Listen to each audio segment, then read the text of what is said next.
Hey everyone, I'm Jessi Lang and this is Wide Open Throttle. If you're an automotive enthusiast and you're heading to Germany, there is plenty for you to see. Munich plays host to BMW Welt and Stuttgart has the Porsche Museum. But if you can make it to Wolfsburg, you'll want to spend some time at Autostadt.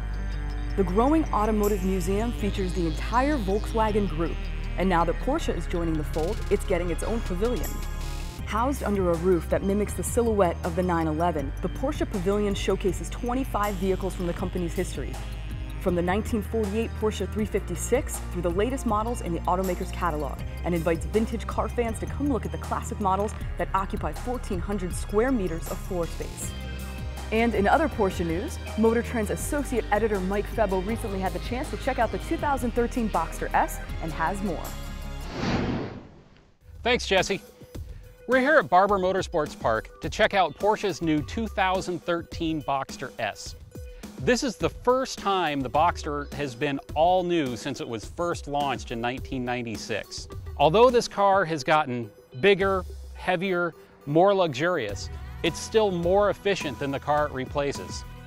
It's wider, the wheelbase is longer, it has more interior space, it's lighter.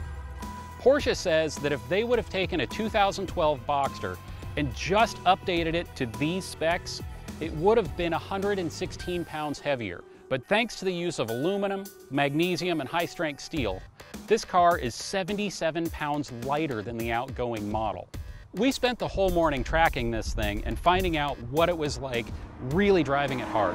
As you would imagine, this car has all the electronics that Porsche can throw at it. PASM, PCM, available PCCBs, all the alphabet soup. But it still has that raw feeling that is a Porsche. Is it still a driver's car? Let's go see. We're now on the road around Barber Motorsports Park. We're getting an idea of what this thing is like to live with. Right now we're driving along in economy mode, and so it hunts for sixth gear just as fast as it can find it. This car is incredibly easy to drive. It does exactly what you want it to do. You just point it and it goes. There's not a lot of drama in this car. You expect a mid-engine car to want to swap ends all the time. This thing isn't like that at all. It's amazing how good on the track it is, and still, you could commute in this every day. As far as Porsches go, I hate to say it, this might be the best all-arounder. Some of the early generations of Boxsters felt like a bit of a compromise in quality, like they were trying to build it down to a price point. You don't get that sense in this car at all. All the Porsche quality is there. Best part about driving this car on the road instead of the track, you're not wearing a helmet, so you can really hear it. The 2013 Boxster will start hitting dealerships in late July. The base price on this thing will be $60,900 without destination. If you're looking for a two-seat roadster that excels at everything, commuting, weekend toy, track day car, it's going to be hard to find something that's a better value than this. Back to you, Jessi. And Mike Febbo wasn't the only one on assignment. Motor Trend's technical director, Frank Markus, recently spent the day in Michigan with the GMC Terrain. Thanks, Jessi.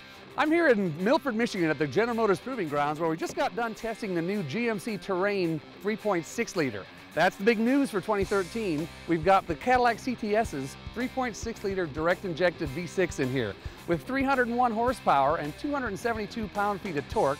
That's 50 pound-feet more than the old 3 liter. They reckon this car should be one of the fastest in the segment.